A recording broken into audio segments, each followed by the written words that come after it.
Happy politics and welcome to what I know is your favorite BC politics podcast / and or YouTube show. This is BC Poly Hot Stove. My name is Maclean K. I'm the editor-in-chief of the Orca, and I'm joined in a socially distant manner by Jordan Bateman, VP Communications, the Independent Contractors and Businesses Association. The first thing we're going to talk about this week is, the legislature's back in session, and I would ordinarily be there, but for two things. First is you might be able to hear the barest sounds of a sniffle in my voice, for which I apologize. And I did not want people to be treating me like I was radioactive, so I thought discretion's a better part of valor there. And the second part is I wasn't really clear if we were welcome or not. We had those of us in the press gallery had heard from our press gallery president who'd been talking with the government, and they made it clear that we could go back, but we've heard that a few times, and through no fault of anyone's. But I sort of thought that it was, they're still set up for people to work from home, so maybe that's what they want us to do. But it sounds like almost everyone's there, and hopefully in the next couple of days, when this sounds a little more normal, I'll be there too. First of all, I think you've misspoken. You didn't want them treating you more radioactive than usual. Accurate. And then, second of all, I do have a little bone to pick with Rob Shaw's piece on the Orca, where it was a little bit of hand-wringing about, maybe they shouldn't be going back. A lot of the real world has been going back. Our office is full. Many offices are. I just don't think in good conscience. The perception if, the House leaders said, no, we're going to still stay socially distant and do things via Zoom. But, hey, you kids, go to school every day, K to 12, no problems. That would be politically untenable. So, no, politicians are back to work. They're all double vaxxed. They're fine. It's fine. So, from the journalist's point of view, it's weird because it's still somewhat hybrid in that, yes, the MLAs are all there sitting shoulder to shoulder. And you're right, they're all double vaxxed. But for things like there's no more hallway scrums. Those just don't exist anymore. And so there's not much point in going in other than being able to sit and watch question period, which I miss. But it's not like we can go down and, pounce on, I don't know, Mike Farnworth after question period, which is just a hypothetical example. That is still strongly discouraged. You still have to send in a request, and it's all done via phones, which is fine. But again, for those of us you think Clem Chappell would be waiting for an invitation? He would just go down there. No, look, if you need a clip and you need a minister, just go. What are they going to do? Sergeant Arm's going to grab you and turf you out of the building? Great, you're a reporter who got thrown out of the building for trying to do an interview. That's true. Come on. It's time. You're all masked. I noticed in the House it looks like they have plexiglass up on both sides of the House. And they did before. 2.5 sword lengths and 2 plexiglasses apart. So it gives that kind of feeling like, they're in a hockey game now. Like, get your elbows up, you can slam against the glass. I like that. I like that, very Canadian. But no, honestly, everyone in that building, I believe, has to show a passport that you're vaxxed, right? Yes. Yeah. You need to be double vaxxed to enter. You need to have and show the card rather. So, yes. So, either we stand up and say, look, vaccinations work and are the path back to real life as we knew it, or we're lying to people about what vaccination is really about. So, as the government, as public health officers, they should be taking the lead at showing that you can have a normal functioning work building as long as everyone's double vaxxed. They should be patterning that, and I'm glad they are. Yeah, I mean, you're right. It's the legislature in many respects was way behind. Lots of workplaces have been back at full strength, including infamously schools, which we can talk about later. But we wanted to start with session. I'll also touch on something else I'm going to use the air quotes here, missed yesterday, and that was the big protest blocking the entrances of the legislature. And the pandemic wasn't all bad. So there was an anti-fracking demonstration by the dim bulbs at Dogwood, and not just that, there was also an old-growth logging protest. Yes. I'm not sure. I mean, I'm sure they were related, but they were separate in terms of their props. I was trying to go separately by props. Sorry. I thought my good friend from Langley, Blair King, basically demolished those poor anti-fracking types, pointing out that the fracking they're protesting is the kind that happens in the northeastern United States. It doesn't even happen there anymore, but not the kind that happens in British Columbia, number one. And number two, that geothermal, the great solution to many of our heating and cooling problems in British Columbia, one touted by these same dim bulbs at Dogwood, that actually involves fracking as well. So, it's not just about, it's actually not connected to LNG. It's about, extracting natural gas. That whole thing was ludicrous, and basically a stunt to raise money from American NGOs and whatnot, trying to influence Canadian energy policy. The old growth one, I did love how all of the stories about the old growth, were and they had a big stump or a slice of old growth forest, and then they would always be like, that demonstrators claimed was 1,200 years old. Okay, I guess that they claimed it. That's fine. There was no dendrochronologist on scene in order to count out the tree circles and tell us where's Mick the Twig from Time Team when I need him. That is a really obscure Amazon Prime reference, by the way. But wow, that one went right by me. I'm not gonna lie. If you know Mick the Twig, you know. Okay. Anyways, that one also seemed really silly. I mean, this old growth forest, it's 0.1% or something, 0.1% of all the wood harvested in BC could possibly be termed old growth. And even that, that's a very gracious definition. But, I do, yeah, and also those same people are ignoring multiple requests from a wonderful Indigenous government to leave their lands, but they're still there. I don't know. NGO is going to NGO, I guess. They're going to try to raise money however they can. I think for most of us normal British Columbians, we just sort of roll our eyes and move on. Where was the giant orca in this protest? Where was that? They missed the giant orca. The oil spills could still be happening in our oceans, killing orcas, and we wouldn't even know because the giant inflatable orca wasn't there that they always trot out for these things. I was going to say that's pretty reliably there at all these things, but no. At least I didn't see it. But again, I was watching from afar. Right. So anyways, I'm unimpressed. I'm unmoved. Okay. I'm unmoved by that. I'm sure you were moved and impressed by the highlight of every session, of course, is question periods. And we're not going to talk at length, but it's interesting to see where first two have gone anyway, and that was to the opioid overdose crisis, and today about the heat dome, and I think it's 570 deaths, the coroner says, were associated from that. So the subject matter was grim, but I mean, this is exactly the kind of thing that an opposition is supposed to do, point out things that have not gone well and ask why not. Yeah, so the opioid crisis, I thought Shirley Bond, leader of the official opposition, and former BC Polly HOTSTOVE Twitter Space guest, I thought she asked a very pointed but reasonable, kind of nonpartisan question, the question that many of us would have, which is guys, you say you were on top of this opioid file and more people died last year than ever before. What the hell is going on here? I didn't find her question accusatory in any way. I found it, It was pointed, but it wasn't over the top.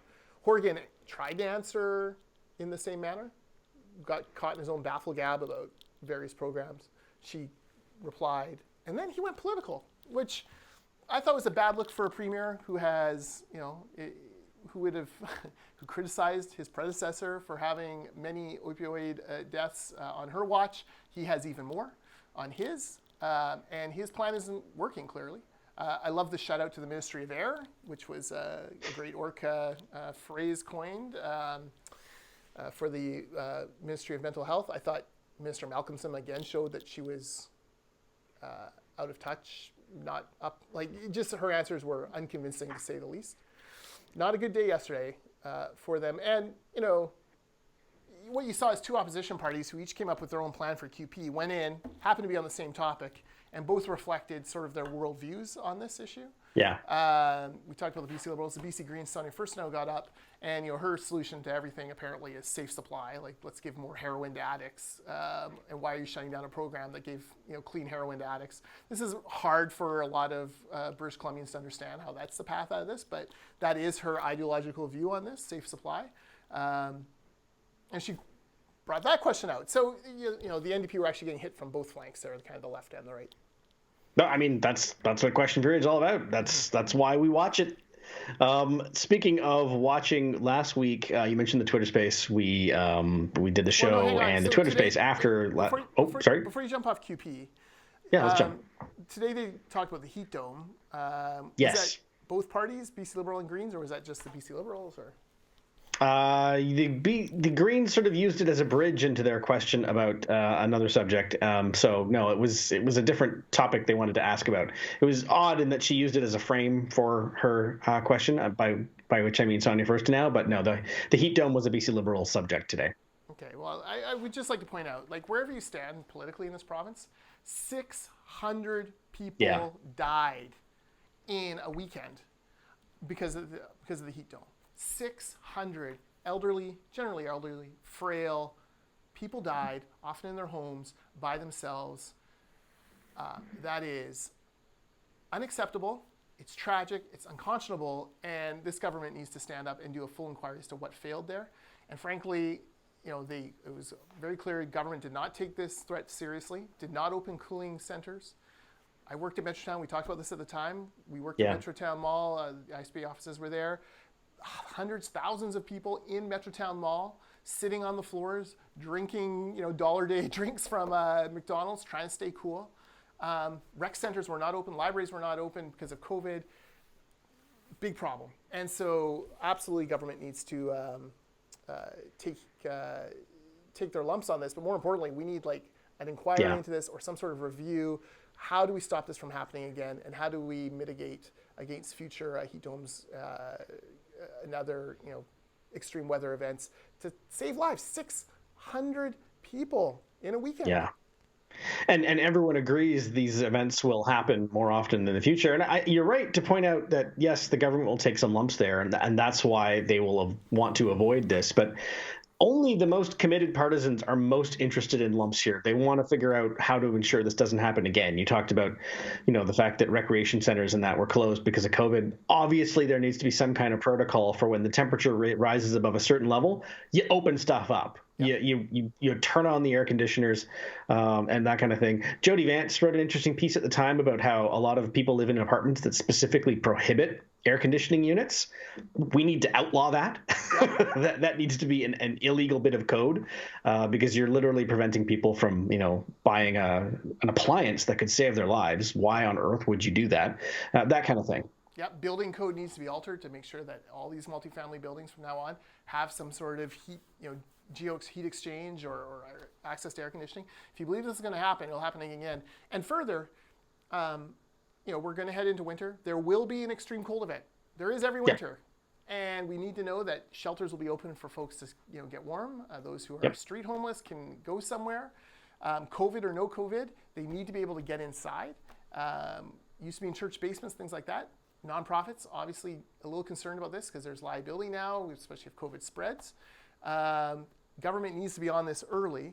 There won't be the same number of deaths generally because people in their homes can huddle and stay warm and hopefully have access to heat. But still, for street homeless, this is a pressing issue that is coming. So you can put your head in the sand and pretend it didn't happen, or you can address this head on, and that's precisely what government should do. Yeah, and I mean, there was hesitancy because of COVID, and I mean, you can understand that up to a point, but I use this as an analogy. When my wife was pregnant, I almost said we were not pregnant.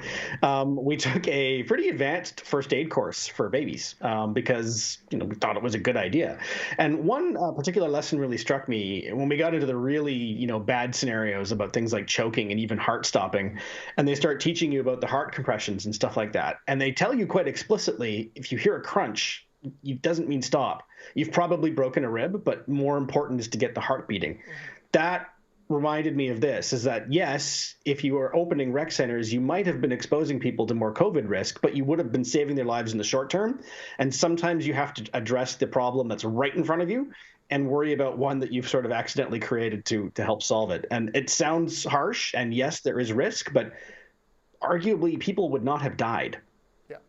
Yeah, certainly not 600 people would not have died. So, lots of room for improvement there. And look, we waived concerns over COVID when there were protests and other events. This was a life or death situation. This wasn't about political protest or systemic racism and other very important topics. This was literally a life or death. And for 600 people in British Columbia, it was the latter. Yeah. The other subject I want to talk about this week is the one we talk about every week, and that's the ongoing BC Liberal leadership race. I almost said we have another entrant. That's not official, and in fact, not even known for sure. But the much discussed Aaron Gunn has been humming and hawing and had, was it an exploratory committee? Mm-hmm. And is it this Saturday? You'll correct me. It's soon. He's going to announce, well, whatever it is he's going to do. It's Saturday, October 9th. It's somewhere in Victoria. It's expecting a fairly good-sized crowd, and you don't do that to say you're not running. So, and you don't do pre-interviews with various media outlets to say you're not running. So it's fair to say Aaron Gunn is in. Aaron Gunn, for those of you who aren't familiar with him, I knew him when he was running the Generation Screwed initiative for the Canadian Taxpayers Federation, which was a series of campus clubs across the country. Did an amazing job building up that network and really, kind of empowering and the lefties would say unleashing a new generation of conservative volunteer and activists. Since then, has gone on to build a pretty solid, pretty impressive social media platform. Does a series of videos where he explains political issues in common speak. It's done a lot around energy. That's really kind of where he built up his platform. I'm told the estimate is he has about 50,000 social media followers in British Columbia, so that will be the pool from which he fishes here. And I think because he was involved with Canada Proud and BC Proud, Alberta Proud, which are brands that support conservative politicians. But then there was this Proud Boys things that came up, which completely separate organization. Just because you use the word proud doesn't mean you're all proud the same way, the same thing. There's been a lot of commentary that somehow Aaron is controversial or sort of might border on white supremacist. I can tell you I've never seen that in him. I've never seen that in any of his stuff. He was pretty upset when they brought down the Sir John A. Macdonald statue in the dead of night in Victoria. Lots of people, he had some company there. Yeah, lots of people were, and so I think he gets a bit of a bad. Well, he gets a bad rap on things like that. Not to say I couldn't vote for him or support him. Jury's out for me still on all these candidates, but that's kind of sort of out there. Even though when you start to actually parse his work and statements, like, it isn't that controversial. So all that to say, when this news sort of broke on the weekend, you tweeted out that this is great news for Kevin Falcon, and I vociferously disagreed. I think this is excellent news for the next leader of the BC Liberal Party, Mr. Ellis Ross. Wow. Okay, well, so you're going to connect those dots there. You're saying, I'm not putting words in your mouth, my interpretation of what you're saying is that Gunn's entry, assuming that he enters, is going to be a benefit to the party, but specifically to help elect Ellis Ross. So here's what I think. I think right now I can create three candidates who have plausible routes to victory. Falcon, okay. Ross, Gunn.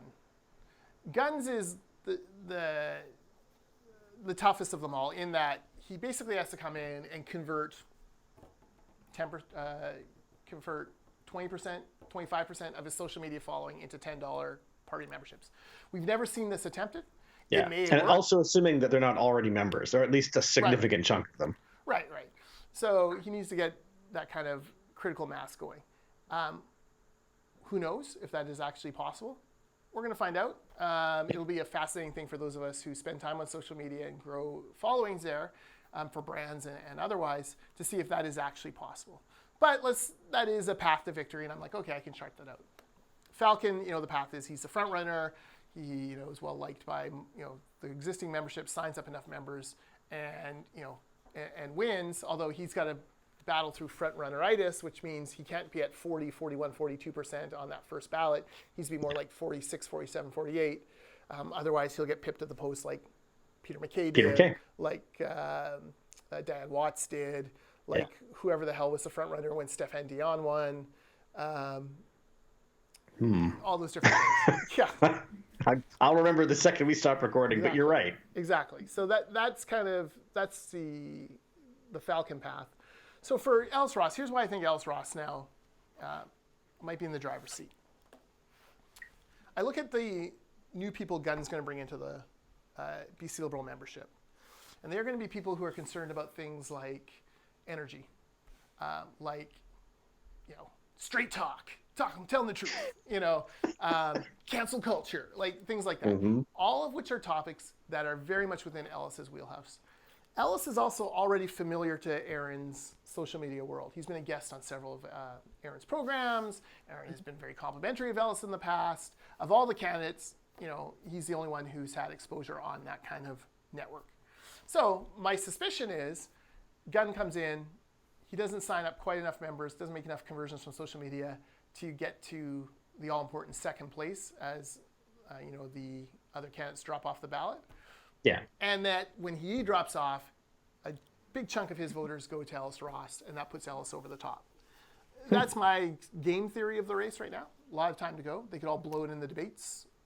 Yes, that's true. Falcon could just, blow the doors off everyone.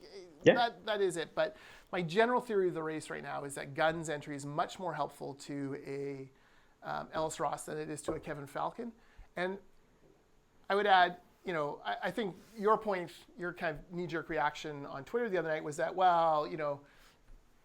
Gunn's going to be really polarizing, and there'll be like an ABG, anyone but Gunn movement, and they'll go to the person who can most likely defeat Gunn, which would be Falcon.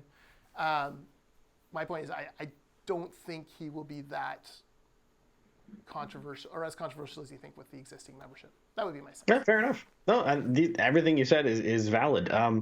Is it possible, I already know your answer to this, is it possible that on Saturday, Gunn is thinking ahead of your timeline, so to speak, and that he doesn't announce candidacy, he announces he's throwing his wholehearted support behind, Ellis Ross? I'm told he has riding captains in place. Then the answer would be no. So I'm quite confident Aaron Gunn is running. And okay. I don't think he wants to scoop himself like Ellis did. Like, I think he watched Ellis be too truthful with the media when a local reporter called and asked if he was in the race. So he's kind of playing it coy. But no, he's got riding captains, one for every 2 ridings is my understanding. There you go. He lives on Vancouver Island. He'll be an interesting... Right here in Victoria, I think. Yeah, he'll be an interesting force on Vancouver Island. Would he run? Like, let's just. This is way too many steps down the road. I recognize that, but would he have the sort of? And this is the only way I'd compare them: the Annamie Paul situation, where would he run in Victoria? That's a steep uphill climb. Well, I think everyone expects Andrew Wilkinson to step out. So so I think that's the riding you run in first, and then after that election, you decide from there. Yeah. After that by-election. Look, the bigger problem for Aaron Gunn is, okay, let's say he pulls off a miracle. Let's say 15,000 of his social media followers sign to be members. They race to the online polls to vote for him. And he wakes up, he's the leader of the BC Liberal Party. My advice to him would be, like, whatever you do during this process, do not alienate the 28 MLAs who make up the BC Liberal Party today. Like, be kind, be gentle, be courting, be deferential to them through this process, because you can't have on day one you wake up and 15 of them walk out the door because they believe some sort of myth that's created by you, or they're put off by an arrogant comment or something like that. So that would be the tricky part of it. I would say though that if MLAs generally, if they see the memberships going one way, they're sort of beholden to the membership as far as their own nominations go. So, there's always talk before a leadership race that, I'll bail if that person gets elected, and then, they hang around after. And that rarely actually does happen, right? I mean, Christie's a great example.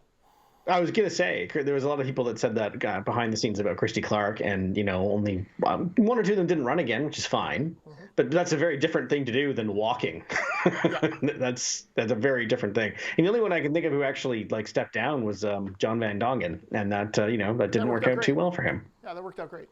No, I remember Christy Clark. I made that sound ominous. I just mean he got absolutely trounced in the subsequent election. I realize I made that sound ominous. I didn't mean to, but in terms of his political career, it was, the end of it, really. It was curtains, yeah. No, Clark won, I think, on a Thursday or a Friday. And then a day or two later, Mary Polak had a big fundraiser in Langley. Obviously, Polak, most of Langley had been for Falcon. Christie showed up, mended fences with, Mary basically on the spot and charmed the crowd. Like, was great. And, so, things can heal up pretty quickly. Yeah, fair enough. You don't want to poke them in the eye unnecessarily on the way in. I mean, it's true at the best of times, even. I mean, look, if you're Aaron Gunn, that's a good problem to have because it means you won, right? But yeah, no, exactly. And I do think that is unlikely. Like I said, if I were going to put some money down on this in Vegas, which I can't understand why Vegas would do BC political betting, but if they did, maybe the BC Lottery Corp should play now. Let me know. I would put. Wait, you can actually bet on this in Vegas for real? No, I don't think so. Can you? Oh, okay. I was like, oh my god. You can bet on anything probably, but that would be something. I would go with Ellis if I were told to put $50 down on someone. Fascinating. Yeah, it's so early. I want to see at least one more debate. And you're quite right. These are the hardest things to call because so much of it depends on who's second on everyone's ballots, right? So, it's right now. You're right. We saw in the debate that Falcon is perceived by the other camps, which is what matters, as the clear front runner. But that doesn't necessarily mean there's an absolutely guaranteed path to winning. I think you're right to say you'd have to win on the first couple ballots, or at least that'd be the easiest path. Yeah. And you're also right about Aaron Gunn being if nothing else, a fascinating experiment about, the potential of converting a social media following into a political following. So we'll see. And also assuming that there isn't already a significant chunk of overlap. I mean, it assumes that someone following and a fan of him on social media isn't already a paid member and already supporting Ellis Ross or Michael Lee or whoever else. Right. I'm sure there is a lot of untapped audience there, but I'm sure the crossover is not zero. Yeah. Gunn will make the debates much more interesting. So that will be interesting to see because he'll be fearless and has no connection to the, pre-existing party. And then second of all, one thing that Gunn is underrated, you build a social media following two ways. Either you spend a bunch of money, buying clicks. He didn't do it that way. He put out interesting content, almost all on video. And at a time where BC Liberal members, I think, are very shy about talking about their party affiliation, feel beat down, feel like anytime they poke their head up above, they're getting kicked, stomped on. I think it might be very refreshing to have an Aaron Gunn out there saying, no, stand up for your principles. Let's be proud of them. You're not wrong. We're going to do this. There is some interesting, I think his social media and video content will be better than obviously the other campaigns simply because he's more experienced at it. And I am curious whether that sense of courage might inspire folks as well. Who knows? We'll see. Yeah, as I say, a fascinating experiment. That's kind of all I had for this week, unless you've got something more to throw into the stove here, as it were. Should we talk about how we spent Truth and Reconciliation Day if we were Prime Minister? Well, I would have liked very much to go to Tofino. I haven't been there in some time. We talked about this on Political Capital. I'm just amazed that he did it. The people around him are not stupid. This is a holiday that people are comparing it to, spending it on the beach for Remembrance Day. In some ways, this is worse. Mm-hmm. This is the first Remembrance Day, so to speak. It's a holiday that he declared. And to be in the same province as, the First Nation where the first unmarked graves were discovered near Kamloops, they had invited him there several times and just get past them and go to Tofino, literally on a beach. And all the while, his itinerary saying the opposite. So, there's I'm trying not to use the L word. There is a mistruth. There is some deception here, which is it's not even disappointment. It's bewilderment that they thought this would be okay. And, the people who are defending it, I understand partisan politics, but oh my God, this was not excusable. Do you think the staff actually knew? Because his spokesman was like, no, he's, first of all, the itinerary was like, no, he's at home.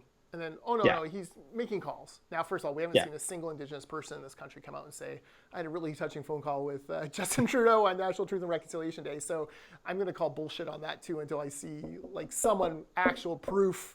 He called me. That just is too. And then, his spokesperson's like, well, he's not like he's on a beach somewhere. Literally BC, on a beach. God bless them. And let's just say shout out to Global BC. I'm not sure how it happened, and maybe Jody or George, who do some work for the company that owns Global, maybe they could tell me, but my gut says they saw the plane going to Tofino and they flew a camera crew up there, because you don't have a Global camera crew in Tofino. No, I mean, they might have drove someone in from Nanaimo or something like that, but yeah, I know it's. In which case, well done, Global. Yeah. Outstanding. That was the clip of the fall. I was going to say the clip of the century, but probably not the clip of the century. But anyways, it was entertaining to me, and what I think pisses people off about it is,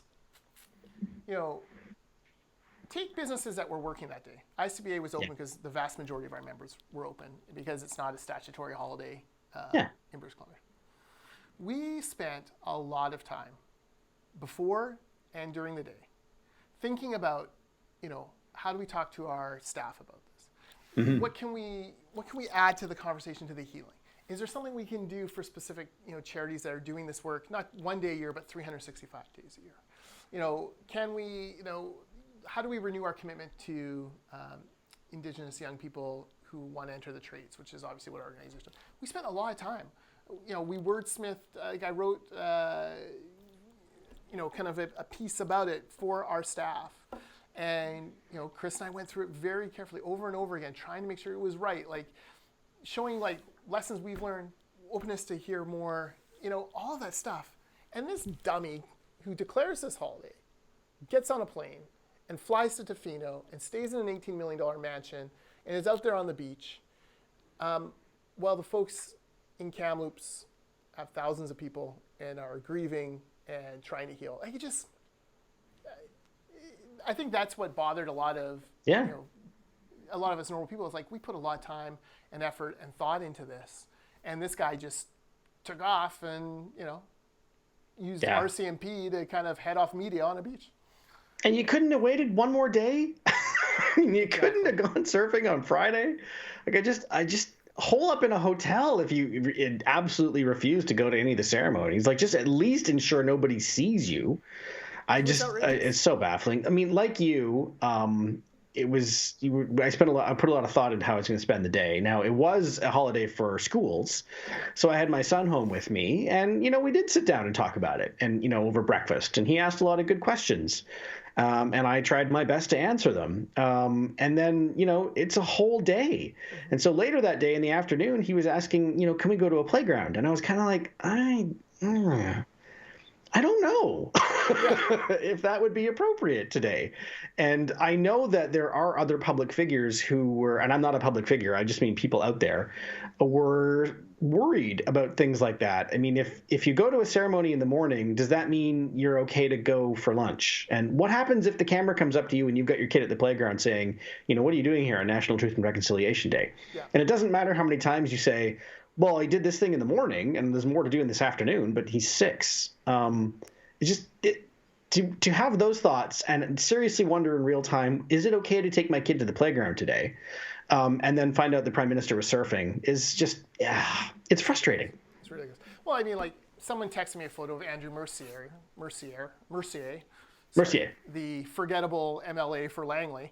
And he's wearing an orange shirt. He tweeted us out this picture, wearing an orange shirt, and he's grinning like a Cheshire cat. Oh, I don't think you should be grinning. He's smiling. He's looking too happy on National Truth and Reconciliation Day. And you're like, okay, so if we're if people are micromanaging to that degree, someone who's wearing an orange shirt, clearly supporting the movement, and probably attended an event, I don't know if he did or not, but I would assume so. What the Prime Minister then did was just completely over the top. I'd just like to say, shame on you blind partisans for accepting this Prime Minister's behavior like this. You empower this kind of foolish, stupid, insensitive, unbecoming behavior. You did it with blackface. You're doing it now on National Truth and Reconciliation Day. You did it when they fired JWR and Jane Philpott. Shame on you. You're empowering this guy. The rest of us want to hold him to account. And even if you want to vote for him, that's fine. Vote for him, whatever. That's your business. But hold him to account for these kind of obvious, blatant, tone-deaf, destructive traits. show some courage and like hold the guy responsible. Yeah, there's no contradiction in saying I'm still going to vote for them because I like their ideas, but this was stupid. That's a very regular, real person reaction to have. It's not abnormal. It's not a failing. And I'd like to see more of that on Twitter and Facebook when it's working. That's all I have. I didn't want to let that go by though because I thought, yeah, you just think of all the effort that went into it.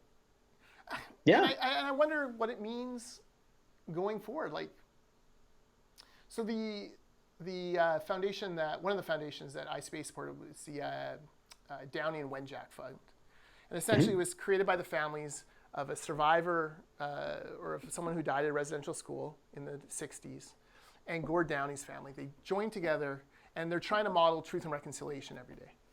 And they're trying to do something, as Gord Downey challenged the country to do on this. And so we made a donation to them. But I wonder, right, like, what does it mean when a prime minister declares a holiday as recommended by the Truth and Reconciliation Report and then treats it with such disrespect? Like, how are we ever going to get treats forward? it like a holiday. Yeah. But how are we ever going to get forward? And I forget who tweeted out, but whoever tweeted out, like, if this had happened during the election, Trudeau would have been at the ceremony on a knee, like he has before. Like, this is what frustrates me. It's not like he's ideologically opposed to this. He's done the stuff before. He was at an event the night before. Like, just one more day.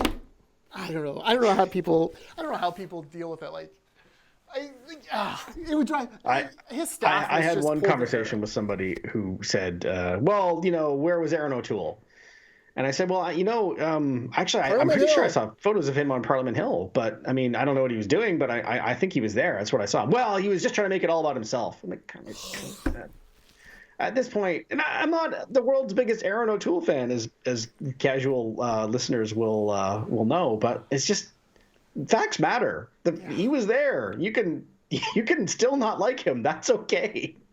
I'm sure Jagmeet Singh was doing something appropriate as well. I have no doubt of that. It's just, it's ridiculous. It's bananas to me that people think this way. Like, it's okay to hold them to account even if you support them. In fact, it would be better. It would be better. So last night, Mira Orrick, former, I don't know, she did policy stakeholding something for the premier. She tweets out a complaint because her kid waited 2.5 hours to get a COVID test. Yeah. And so I tweeted back, like, quoting it like, you should pick up the phone and call the Premier's office about it. Like, here's a person who actually does have the Premier's phone number. And as soon as I sent it, I'm like, that was snarkier than I meant it to be. Like, I didn't mean it snarky. I meant it more like, you should call. Like, so I immediately tweeted again at her, like, that came out snarkier than I meant. What I meant is, you obviously have a, please, talk to your friends in power about this, because 2.5 hours for a COVID test for kids who are sick is ludicrous, especially when the rest of the world is selling COVID tests at drugstores for dollars, like just a couple bucks. That's true. And only Dr. Bonnie seems to be the one allergic to allowing us to do these tests here in BC. And Mira, she doesn't like me anyways. That's fine. I don't particularly like her politics, but she's like, you're right, that was a snarky tweet, but I'm speaking as a mother, not as a. Well, look, she can make change or she can't. The bottom line is, there's a person who clearly is clearly signaling to her friends in power, like, we got to do better on this. Yeah. And so you got to respect that at least, whether she picks up the phone or not and calls. I know that Dix follows her tweets, so at least it's something, right? Like. But she's acknowledging that something could be better, rather than saying, isn't it great to live in BC where we only have to wait 2.5 hours? Exactly. Which I'm sure someone else would have done. Oh, for sure.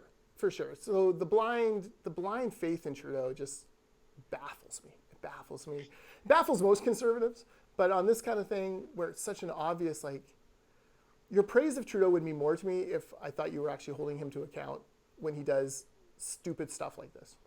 Yeah, it means more when you praise the things that go well. It means more if you're also, at the very least, quiet when things are bad, or able to say, well, at the very least, I wouldn't have done that. I don't approve of this. Yeah. I like 75% of what they do, but this 25% is not that great. Again, a very human and normal stance to have on a lot of things. Yeah, exactly. All right, there you go. All right, this is a new record for us. I think that's like 15 minutes after I said I think that's it for this week. So For those of you still with us, he's Jordan Bateman. I'm Maclean K. Happy politics.